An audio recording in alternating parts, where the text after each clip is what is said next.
Hello, everyone. This is Deb McBride, and welcome to my astrology podcast.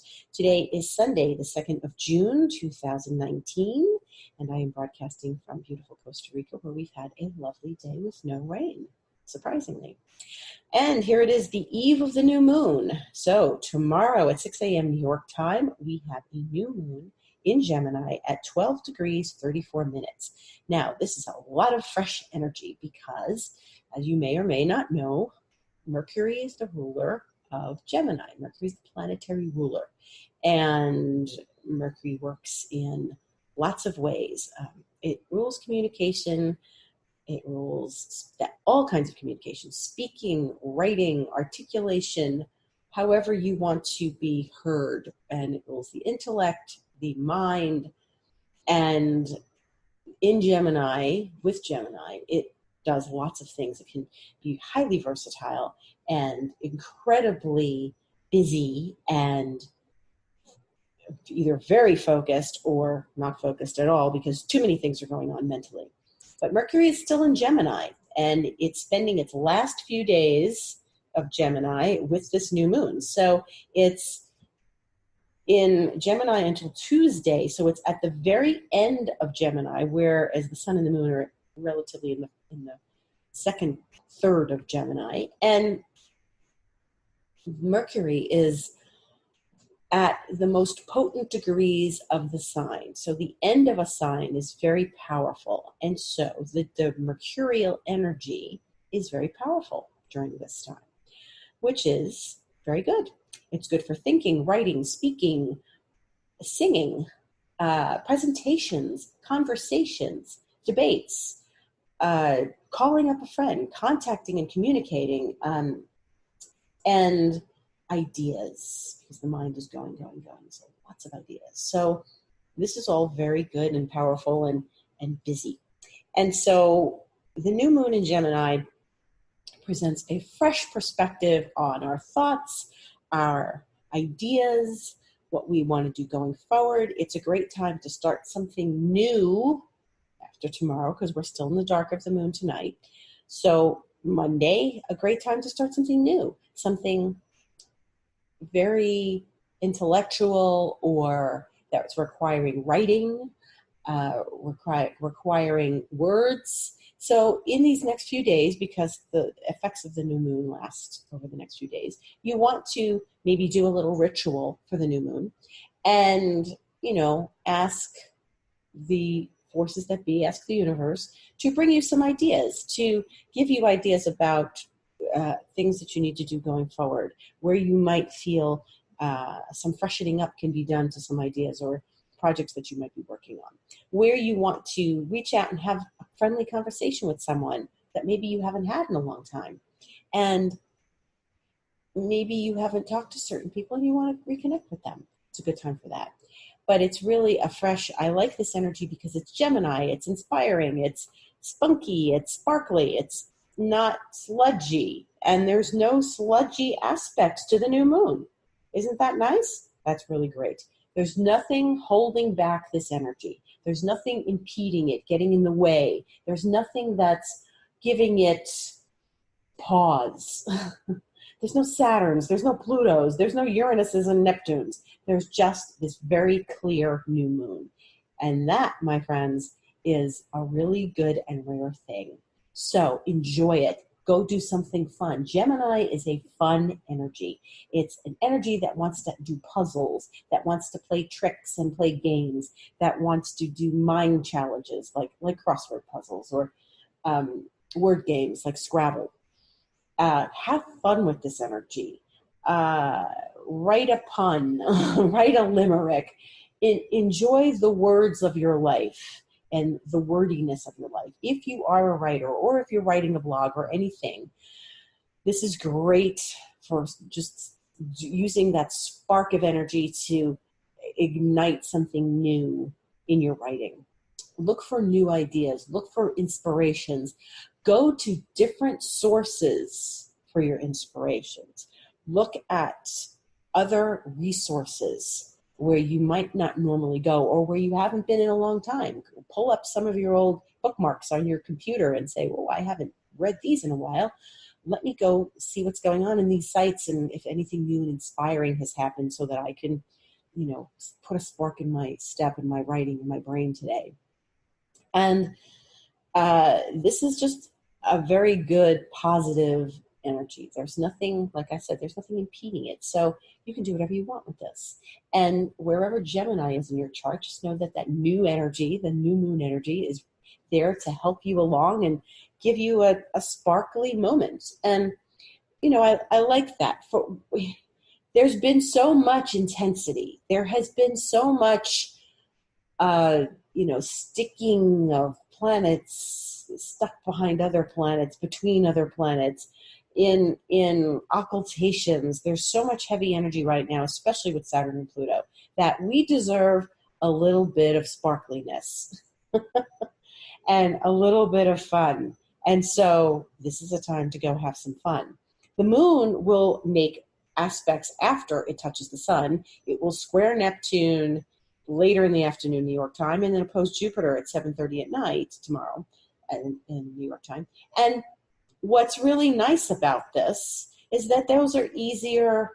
After this new moon, it's not going to be some brooding aspect. It's like, oh, those are spiritual planets. Those are planets where the moon is going to breeze by and touch them. And again, inspiration. Neptune and Jupiter are inspiring energies. Having this new moon energy, having the moon in Gemini, this is all like the duality. The I can do two things at once. I can, call everybody and visit everybody today. I can get a bunch of friends together. Trust your intuition. Remember, Mercury is words. Gemini is words. It's all about the words. So we have some words in the sky right now, which we're not going to have forever. We're not going to get a lot more air energy for a little while yet. We're going to have some this month, and then once Venus leaves Gemini, it's all going to be about water and stuff. And then we have next month, which is a watery month. So enjoy these weeks with your words and with your expressions, your self-expressions. Find new words. Study that language you've been wanting to learn. Find a new word a day this week or this month. Something new to use.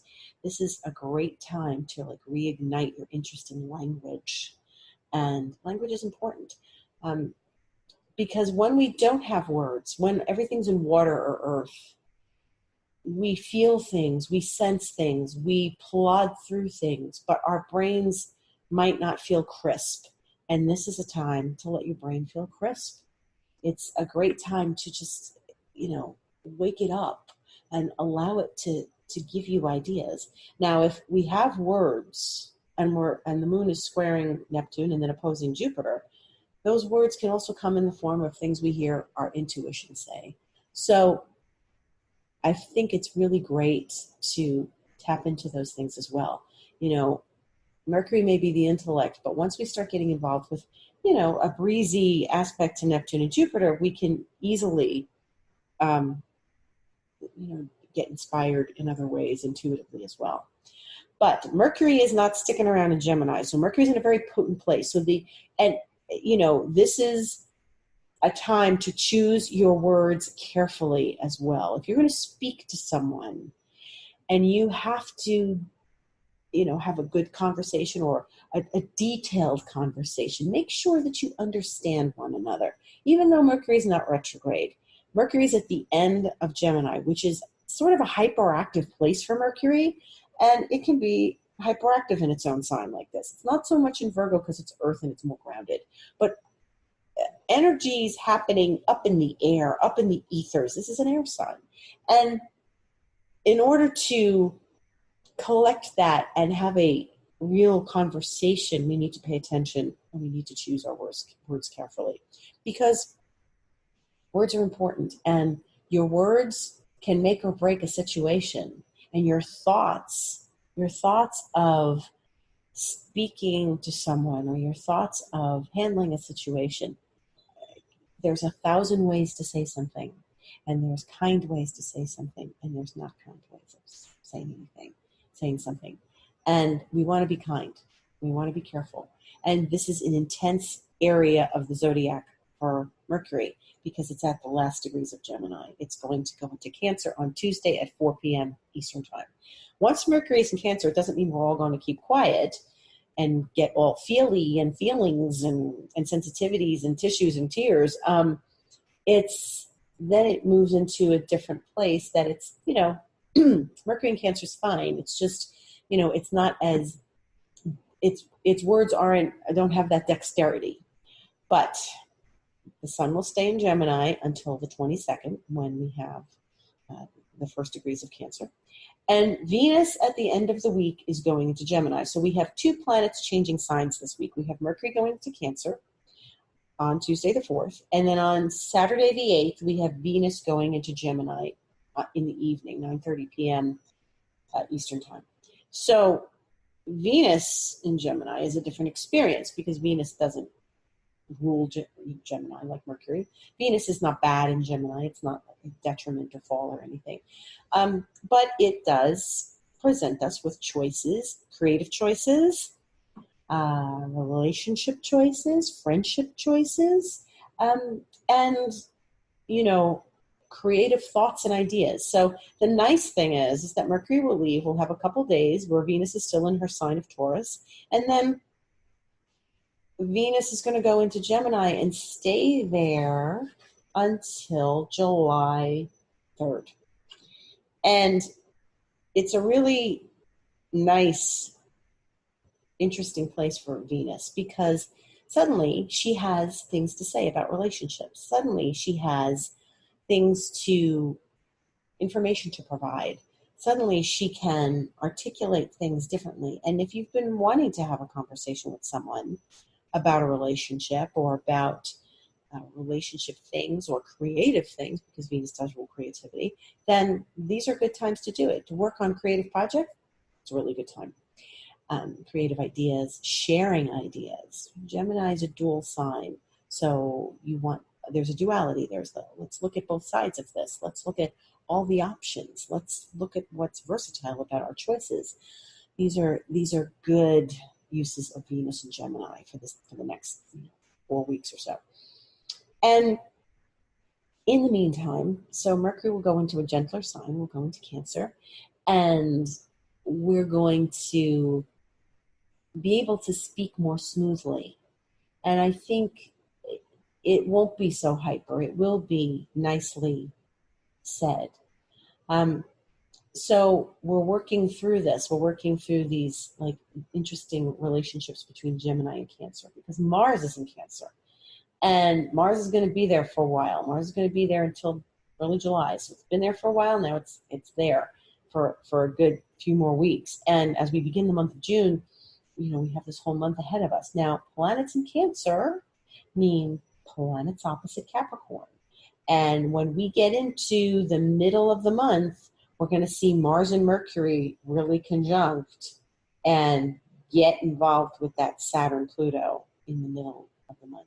And so this is all going to get very interesting later on in the month. So enjoy these moments. Enjoy the dexterity. Enjoy the freedom. Enjoy the ideas, the fun, the puzzles, the games, the laughter, the jokes, the practical jokes, the silliness. Gemini can be a little silly. They're highly intelligent.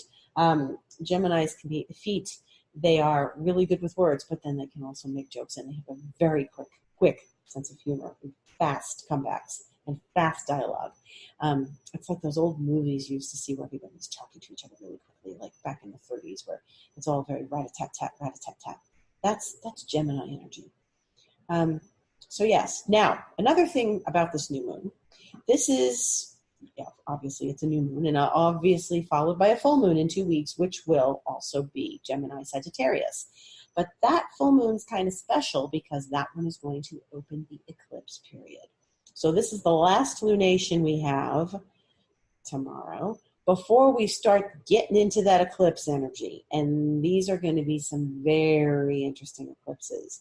And so that full moon falls on the 17th of June, but we'll talk about that more in 2 weeks because that's going to be that interesting week with Mars and Mercury. So we are going to be entering some interesting times, which is why you should have fun right now. Have fun. Enjoy it. if things are going well, great. Keep it going well. Enjoy where you are. Enjoy this respite. The other respite that's happening today is that Venus is trining Pluto. So there was all that mess a month ago when Venus squared things, Saturn and Pluto and stuff. And then over the last couple of days, Venus has been talking very sweetly to them. And so we're in a nice, genteel, smooth place with Saturn and Pluto. And this is okay, this is okay because we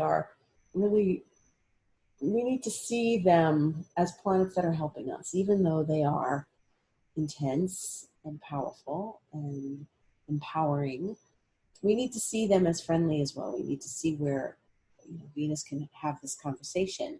And visiting with people should have been lovely in these last few days. And it has been for a lot of people. So today the moon has been in Gemini all day, but Venus has been trining, it's going to be trining Pluto. It's been sort of in trine, it'll be exact in about an hour or so. And it's in a very, this is something very pleasant. Venus and Pluto are powerfully intense. Relationships, sexuality, passion, deep. And so when they speak sweetly to one another, that means it should be easy to get your needs met. It should be easy in your relationships to talk to people and have them understand you.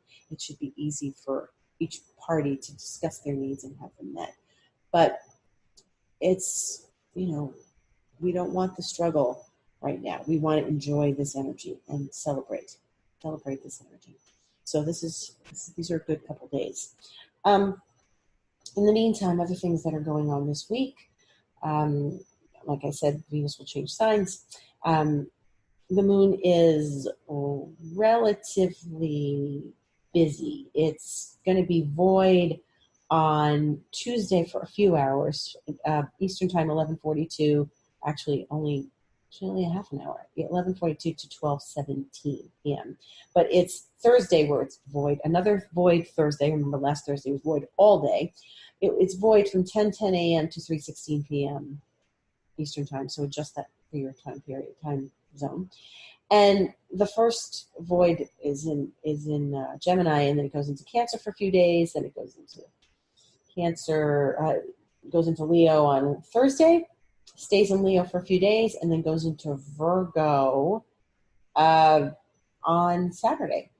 So that's actually very nice, get things accomplished over the weekends. But pretty much a relatively, short voids except for Thursday.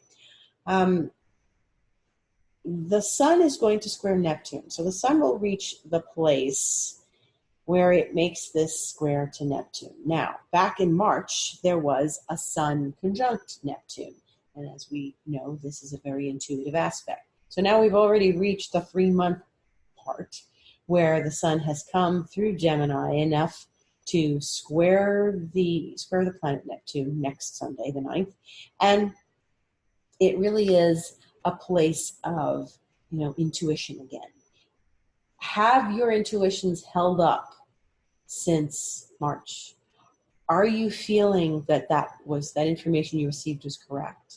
Are you feeling that whatever you started or might have initiated during the Sun Neptune back in March is proving itself to be something vital in your life, or is it just something that's really sort of floundering?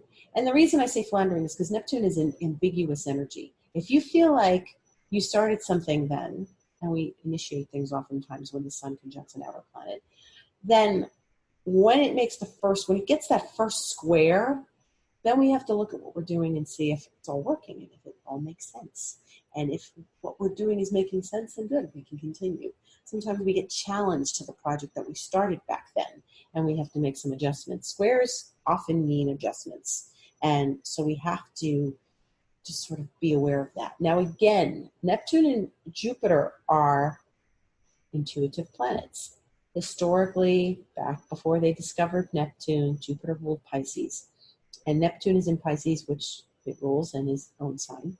So when we start talking about the sun to Neptune, the way things are positioned right now is that shortly after we get the sun to Jupiter. So as we get the moon to Neptune tomorrow and then the moon to Jupiter, that position is going to be taken up by the sun next Monday, Sunday and Monday. And so you'll see on Sunday there's the square to Neptune, and then there's the opposition to Jupiter, which is in its own sign of Sagittarius. Now, that's not a bad aspect. It's an opposition, yes, but again, Jupiter is a good planet. It's in its own sign. And, maybe we find we're expanding a little too much too fast and we have to pull back a bit. Maybe we slacked off on our diet a little bit and we have to get back on track. But that's okay. That's why we have these aspects, to remind us of our original goals. But when the sun gets involved with Neptune and then with Jupiter, the sun is enlightening, it's illuminating. And we like illumination, especially when we're dealing with planets like Neptune and Jupiter. They are highly illuminating, and they are extremely open planets. They allow us to sort of flow into things. They're not impeding energies. Neptune isn't going to stop you. Neptune's going to just guide you along in its boat. You're going to go along and with the flow. And it may feel, okay, so it's a square and an opposition. You may be thinking, the sun is forming a T-square with these planets. But think about how these energies work. Neptune is expansive, Jupiter's expansive. Have you not been expanding enough? Maybe that's what they'll tell you. Maybe you've been expanding too much. You pull back. But it's an awareness sign. It's an awareness aspect. This is not something where, you get smacked across the head and you're like, oh, I shouldn't have done that, like by the cosmos, I mean. Where you get an aspect, and it's not like Saturn going, no, that's naughty. This is giving you room to expand, to grow, to be inspired, to be open. And when we have opening aspects like this, we need to stay open and listen. So here I am again with telling you to listen. And, pay attention to what the moon does after it makes that aspect tomorrow. See how you feel later in the day. It may be that you get a taste of what the sun is going to do with Neptune and Jupiter next week. Because this is very opening, and it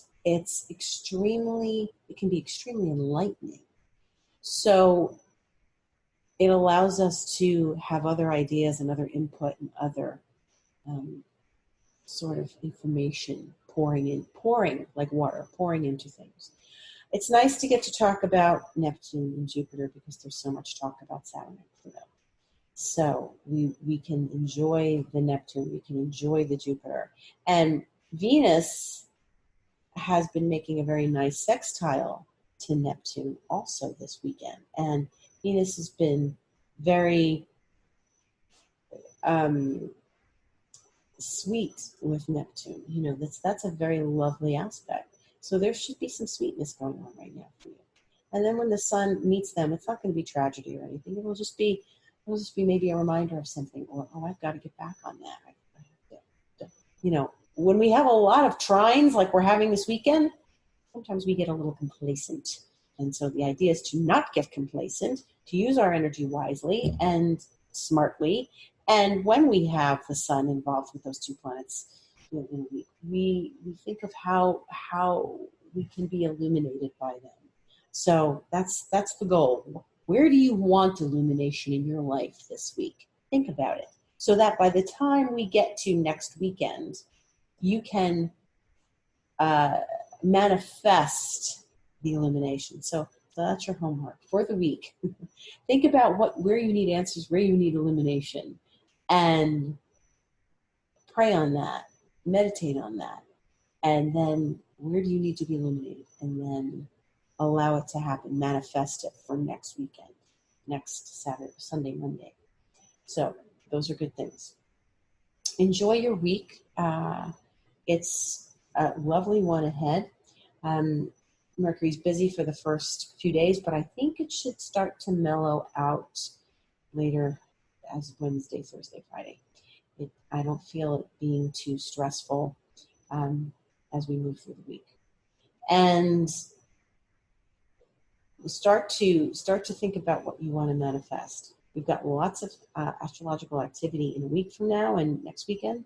So start enjoying these next few days and getting as much done as possible. I'm Deb McBride. Thank you for listening to my podcast. I am available for consultations. If you're interested, you can email me, deb@debmcbride.com. My Twitter is @debastrology, as is my Instagram. I have a YouTube channel as well where you can find a video about Saturn Pluto. And if you are regularly YouTube watchers, after the new moon tomorrow, I plan to put up a new video about the nodes and the North Node and the South Node, what they're doing this year and how they're going to be for the next year, because they are affecting us in a profound way with Saturn and Pluto. So I made a video, and I'm going to post that tomorrow on the new moon, because I wouldn't post it in the dark of the moon. And have a look. Go see it tomorrow, later in the day. And hopefully that will be illuminating for you. Thank you for listening. I wish you a pleasant week.